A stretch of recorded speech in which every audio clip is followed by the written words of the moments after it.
ना पूछो कि मेरी मंजिल कहाँ है, ना पूछो कि मेरी मंजिल कहाँ है। अभी तो सफ़र का इरादा तय किया है। ना हारूंगा हौसला मैं ज़िंदगी भर। यही मैंने खुद से वादा किया है, यही मैंने खुद से वादा किया है। नमस्कार दर्शकों, मैं आकांक्षा एक बार फिर से आप सभी दर्शकों का हमारे आज के खास कार्यक्रम बिहार थिएटर में बहुत बहुत स्वागत करती हूँ। दर्शकों, जैसा कि आप सब जानते हैं, हम हर एपिसोड में आपको एक नए व्यक्ति से रूबरू कराते हैं।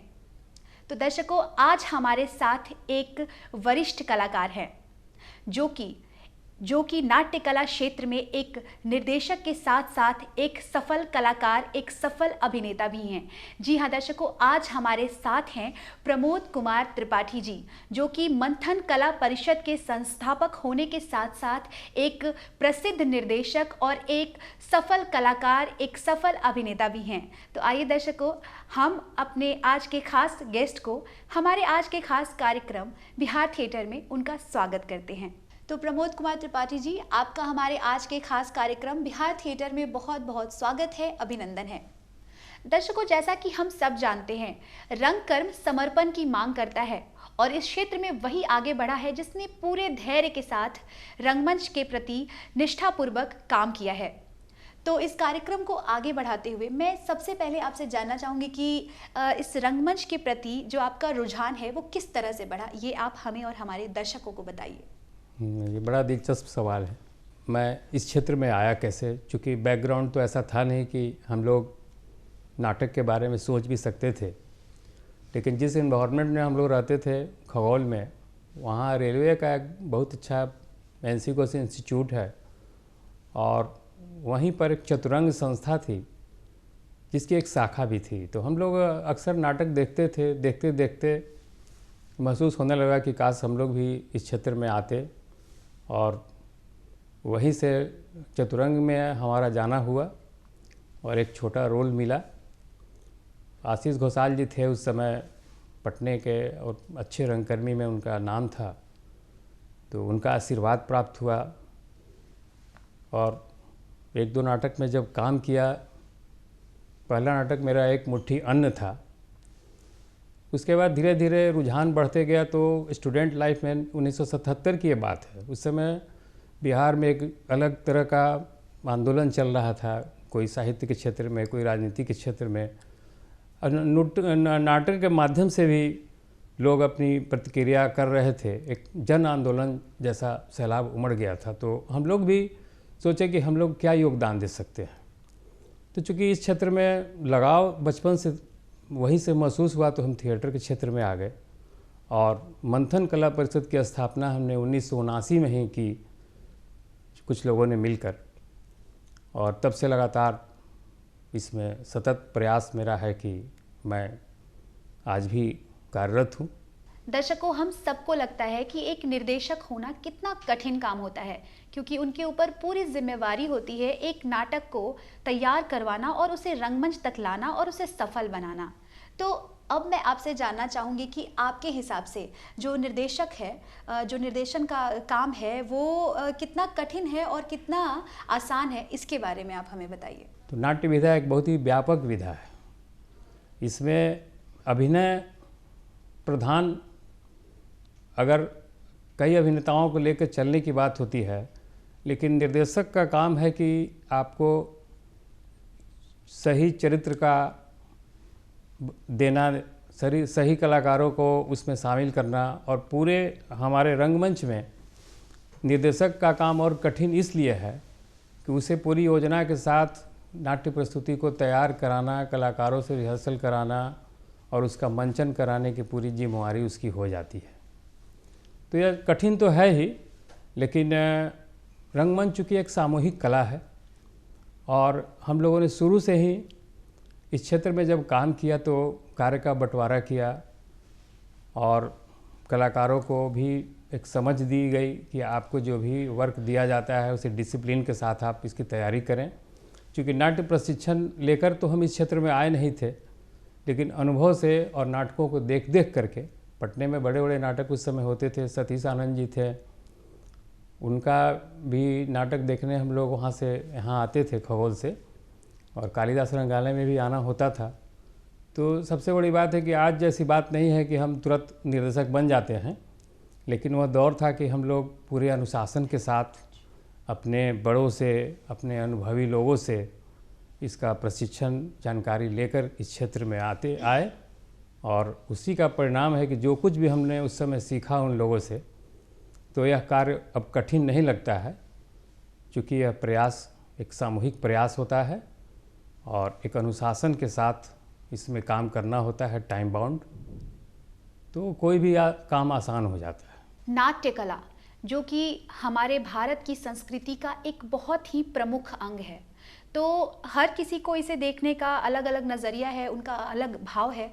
तो मैं आपसे जानना चाहूँगी कि आप नाट्य कला को किस रूप में देखते हैं, इसके बारे में आप हमें बताइए। वास्तव में नाट्य कला एक बहुत ही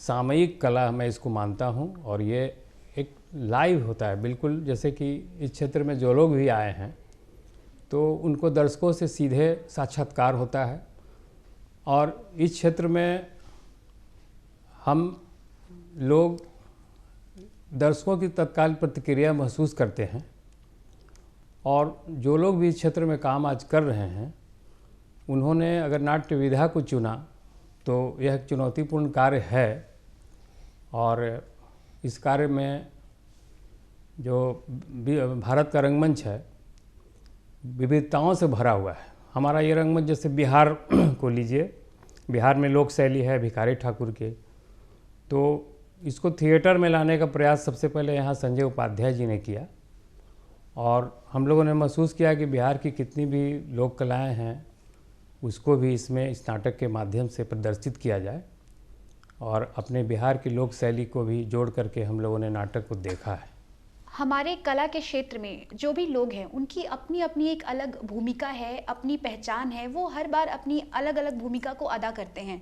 चूँकि आप एक सफल अभिनेता होने के साथ साथ एक प्रसिद्ध निर्देशक भी हैं, तो मैं आपसे जानना चाहूँगी कि एक लेखक और एक निर्देशक और एक अभिनेता के बीच में जो संबंध है वो किस तरह का होना चाहिए, इसके बारे में आप हमें बताइए। सबसे पहले तो इस क्षेत्र में, रंगमंच के क्षेत्र में, लेखक का एक कार्य होता है कि वह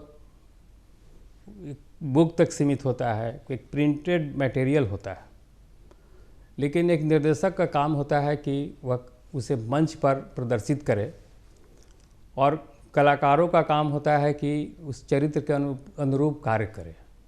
तो लेखक, कलाकार और निर्देशक तीनों में एक अच्छा सामंजस्य हो। अगर निर्देशक किसी का नाटक पर काम कर रहा हो, जैसे अभी हमने प्रेमचंद जी का गोदान पढ़ा था हम लोगों ने बचपन से ही, पहले स्कूली लाइफ में ही, तो उसमें एक होरी कैरेक्टर था, होरी जो कि एक गरीब किसान था, और वह बहुत ही हृदय को छू गया था। तो हम लोगों ने अभी उसी पर, होरी पर ही उस नाटक का हमने मंचन किया। अभी प्रयागराज इलाहाबाद में भी हम लेकर गए, नौबतपुर में भी कुछ दिनों पहले हमने मंचन किया, उसके पहले खगौल में भी किया। तो प्रेमचंद जी ने तो लिखकर हमें एक बहुत बड़ी गोदान की कृति दी, और उन्हें पता नहीं था कि इस पर लोग क्या करेंगे, पढ़ेंगे कि उसका मंचन भी करेंगे कि फिल्म भी बनाएंगे। तो वास्तव में उस लेखक ने जो लिखा हो उसको निर्देशक का पहले काम होता है कि पहले उसका अध्ययन करे और उससे एक सामंजस्य स्थापित करे, उसमें चरित्रों का चुनाव करे, और मंचन करने के पूर्व आपने जो चरित्र पात्र का जो चयन करते हैं कलाकारों को लेकर के, उसमें एक आपसी सामंजस्य बिठा करके तभी आप एक सफल नाट्य प्रदर्शन कर सकते हैं। और इस धारणा पर ही हम लोग काम करते हैं कि लेखक, अभिनेता और निर्देशक में एक बराबर का सामंजस्य हो। चूँकि आपने इस कला के क्षेत्र में काफ़ी लंबा समय दिया है, काफ़ी लंबे अवधि से आप इस रंगमंच के क्षेत्र से जुड़े हुए हैं, तो मैं आपसे जानना चाहूँगी कि जो अभी के दौर में जो नाटक होती हैं जिनका मंचन किया जा रहा है, और जो एक्टर्स हैं, और पहले जिस तरह के नाटक का मंचन हुआ करता था, तो आप दोनों में क्या अंतर पाते हैं, इसके बारे में हमें बताइए। देखिए, पहले और आज में बहुत फ़र्क आ गया है, और चूँकि एक लंबे अंतराल से काम करते रहने से जो अनुभव आज हम पा रहे हैं, आज के कलाकारों के साथ भी तो हम काम कर ही रहे हैं, तो पहले के कलाकार जितना समय देते थे तो आज के कलाकारों के पास उतना समय नहीं है। लगता है कि वे सब कुछ सीख कर आए हैं और आप उनको कैरेक्टर दे दीजिए, रोल दे दीजिए, टाइम दे दीजिए कि भाई इस दिन मंचन करना है, 4-5-6 रिहर्सल करते हैं और मंचन हो जाता है। मैं समझता हूँ कि राष्ट्रीय नाट्य विद्यालय के भी लोग जो आए हैं वो उतना समय नहीं दे पाते हैं। जब सतीश आनंद बिहार के, सुमन कुमार जी, किरण कांत सहाय जी, अरविंद रंजन दास और NN Pandey, Bihar art theatre के अनिल मुखर्जी जी, जो लोग समय देता था, अनुशासन के साथ देता था, हमने वैसे भी हम लोगों ने काम किया है। वह दौर था कि जब हम लोग रंगमंच की स्थापना की तो हम लोग का एक टाइम होता था कि 6 बजे शाम में आना है तो आना है, अगर देर होगी तो फाइन देना है, और उसी फाइन से हम लोग चाय पीते थे। और उससे एक अनुशासन इतना पहले ज़बरदस्त था कि आप सोच भी नहीं सकते थे कि उस कार्यकाल में अगर आप दूसरे जगह पाए जाते थे तो वहाँ से भी रिपोर्टिंग हो जाती थी कि यह आदमी झूठ बोल रहा है, उस पर डबल फाइन हम लोग लगाते थे। आज आप ऐसा नहीं कर सकते। मोबाइल भी है, सब कुछ सुविधा साधन भी है, लेकिन आज के कलाकारों के पास समय उतना नहीं है। बहुत ही फास्ट लाइफ है और थिएटर से ही सब कुछ संभव। आजकल थिएटर में भी लोग अवसर कई तरह के तलाश लेते हैं जहाँ कम समय में अधिक काम करने की बात हो गई है।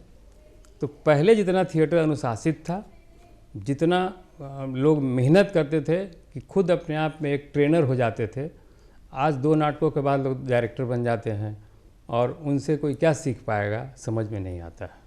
चूँकि आप एक अभिनेता के तौर पर भी जाने जाते हैं और आपने कई नाटकों में एक अभिनेता के रूप में अपनी भूमिका निभाई है, तो वाकई आपने बहुत सारे कैरेक्टर को जिया होगा। तो मैं आपसे जानना चाहूँगी कि एक अभिनेता के हिसाब से जो आपका सफल और आपका सबसे पसंदीदा, जो आपके दिल के सबसे करीब जो कैरेक्टर रहा है, वो क्या था और कौन सी नाटक का था, उसके बारे में आप हमें बताइए। शुरुआत तो हमने अभिनय करके ही किया था, एक अभिनेता के रूप में ही किया था। तो शुरुआत में चूँकि छोटे छोटे रोल मिल जाए तो थिएटर में प्रवेश करने का एक माध्यम होता था, तो मन मुराद तो रोल मिलता नहीं था।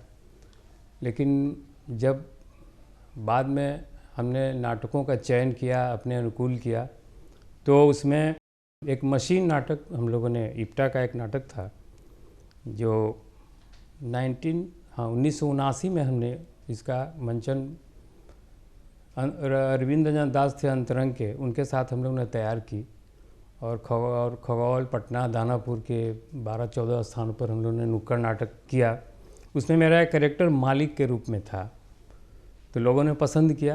क्योंकि नुक्कड़ के बाद हमने उसी नाटक को हमने स्टेज के रूप में परिवर्तन कर दिया। क्योंकि उस समय ऑल इंडिया लेवल पर कंपटीशन्स वगैरह होते थे, तो कलाकारों का थोड़ा था कि भाई आप क्यों नहीं कंपटीशन में चलते हैं। तो हमने 15 मिनट के नाटक को 30 मिनट बना करके इलाहाबाद, जमशेदपुर, जमालपुर, वाराणसी, जब उस प्ले को लेकर गए तो वहाँ काफ़ी अवार्ड मिले उस प्ले को, कभी कहीं बेस्ट डायरेक्टर का, बेस्ट प्ले का, बेस्ट एक्टिंग का। तो उसमें एक मेरा रोल मालिक का था जो शोषण करता है, तो वो बहुत ज़्यादा मेरे कैरेक्टर से मैच किया था और बहुत लोगों ने उसको पसंद किया था। लेकिन बाद के कार्यकाल में जो हमने काम किया तो ज़्यादा अधिकतर ध्यान मैंने चूँकि निर्देशन पर दिया और हमारे पास कलाकारों का एक अच्छा समूह इकट्ठा हो गया, तो हम अधिकतर निर्देशन का ही मैंने काम किया। करीब 6-7 नाटकों में मैंने अभिनय जरूर किया। त्रिशंकु में भी मैंने काम किया, एक थिएटर वाला का रोल हमने किया था, जिसका कई प्रथम बिहार फिल्म कला महोत्सव हुआ था, बिहार नाट्य महोत्सव बिहार सरकार का 1986 में। तो हमारे एक नाटक का भी एक चयन हुआ था जिसमें कि 10 लोगों का पूरे बिहार स्तर पर चयन किया गया था। तो वो त्रिशंकु नाटक कालिदास रंगालय में हुआ था। तो एक लंबा इतिहास बन गया है। पता नहीं था कि इतने सालों तक मैं इस क्षेत्र में काम करते रहूँगा। और इसी बीच बहुत सम्मान भी हमें मिला, जैसे पाटलिपुत्र अवार्ड मिला, बिहार सरकार से सम्मानित होने का अवसर हुआ।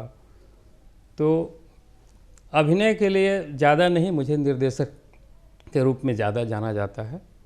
चूँकि आपको बहुत सारे अवार्डों से नवाजा गया है हर क्षेत्र में, आपको कला के क्षेत्र में, स्पेशली निर्देशन के क्षेत्र में।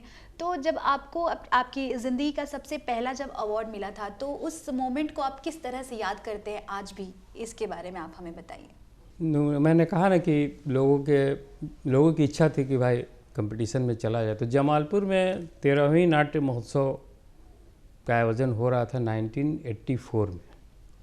तो मशीन नाटक लेकर हम लोग गए और वहाँ बंगाली कल्चर है, वहाँ कलकत्ता से बहुत दूर दूर से टीमें आई हुई थी।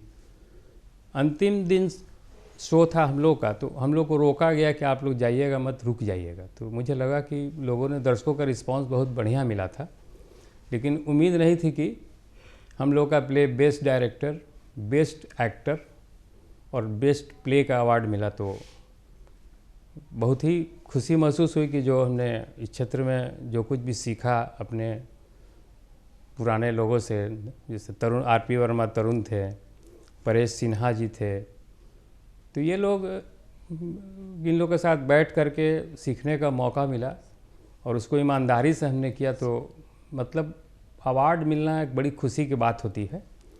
और लगता है कि बीच बीच में जब इसी तरह का अवार्ड मिलते गए तो आज 40-45 साल इसी में गुजरते गया कि चलो भाई, इस क्षेत्र में अगर पुरस्कार सम्मान मिलता है तो इस क्षेत्र में बने रहने का कारण भी वही होता है, क्योंकि कलाकार सम्मान का भूखा होता है। और वह दिन हम लोगों को याद है कि जब पहला पुरस्कार मिला था पूरी संस्था को, तो एक बहुत ही खुशी का दिन था वो। कहा जाता है कि शिक्षा सर्वोपरि है और शिक्षा के बिना हम किसी भी क्षेत्र में अपनी पहचान पूरी तरह से नहीं बना सकते हैं, मतलब कि अपना पूरा योगदान नहीं दे सकते हैं। तो आपके हिसाब से एक सफल निर्देशन और एक सफल अभिनेता बनने के लिए शिक्षा जो है वो कितना ज़रूरी है? इस स्पेशली ये जो रंगमंच के क्षेत्र है, इसके बारे में मैं आपसे जानना चाहूँगी। रंगमंच के क्षेत्र में शिक्षा का विशेष महत्व और भी बढ़ जाता है कि आपको सभी तरह का, हर क्षेत्र का ज्ञान रखना पड़ना जरूरी होता है। जैसे कि अब सामयिक समस्याएं हैं, आपको अगर ज्ञान नहीं होगा तो दर्शकों के भाव को या दर्शकों की इच्छाओं को आप पूरा नहीं कर सकते हैं, क्योंकि आपका ज्ञान भी बिल्कुल अपडेट होना चाहिए। और यह तभी संभव है जब आप अधिक पढ़ें, कई क्षेत्रों की जानकारी रखें, कई लोक शैलियों को, या आधुनिक रंगमंच हमारा है या पश्चिम का रंगमंच है, तो ये बिना अध्ययन के संभव नहीं है, क्योंकि आप सब कुछ देख नहीं सकते हैं। तो शिक्षा के माध्यम से आप उस ज्ञान उसको पढ़ें, उसे आत्मसात करें, और तब उस दृष्टिकोण से जब आप दुनिया को देखेंगे, समाज को देखेंगे, तो आपको एक नया एहसास होगा और आपकी जो प्रस्तुति होगी बिल्कुल सामयिक होगी। अब प्रेमचंद जी, अगर मान लीजिए कि कोई नाटक, अंधेर नगरी एक नाटक लीजिए, उदाहरण होता है कि भारतेंदु जी का बहुत पुराना नाटक है, और आज भी सामयिक कैसे होता है। तो यह सब डिपेंड करता है कि आप समय के साथ उन नाटकों का मंचन करें, और यह तभी संभव है कि जब आप परिस्थितियों को जानें, समस्याओं को जानें, और ये बिना पढ़े, बिना ज्ञान लिए आप उसका सही प्रयोग नहीं कर सकते हैं। तो शिक्षा तो का महत्व तो विशेष है ही इस क्षेत्र में। तो मैं आपसे जानना चाहूँगी कि जो नाट्य कला है, जो रंगमंच है, जो थिएटर है, जो हमारा जो ये संस्कृति है, ये हमारे समाज के लिए कितना ज़रूरी है, इसके बारे में मैं आपसे जानना चाहूँगी। थिएटर में आना मेरे लिए भी यही एक कारण बना था कि समाज में कितनी विसंगतियाँ हैं, कितनी गरीबी है, वह दौर मैंने देखा है। तो मुझे लगा कि समाज के लोग अगर एक जगह बैठकर अगर हम रंगमंच के माध्यम से उसको सामने लाएंगे, तो लोग ज़रूर सोचेंगे कि हमारा दायित्व क्या होगा, हमें भी मेरा कर्तव्य क्या होगा, परिवार के स्तर पर, समाज के स्तर पर, देश के स्तर पर। तो रंगमंच के माध्यम से या किसी भी कला के माध्यम से अगर आप देखें, लेकिन रंगमंच सबसे बड़ा व्यापक कला मैं मानता हूँ, क्योंकि यह बिल्कुल लाइव होता है, जीवंत होता है, और हर परिवेश में आप रंगमंच को उसके अनुकूल ढाल सकते हैं, वहाँ की समस्याओं को ले सकते हैं, क्योंकि कोई बंधन आपको नहीं होता है। आप ये जो घटनाएं अगर अमेरिका में हो रही है, इंग्लैंड में हो रही है, तो हमारे यहाँ भी होती है, गाँव में होती है, तो एक आईना दिखाने के लिए कि ये ऐसा नहीं होना चाहिए, इसमें हमें एक बैठ कर के इस नाटक के माध्यम से, इस विधा से सचमुच में रंगमंच समाज को आईना दिखाता है।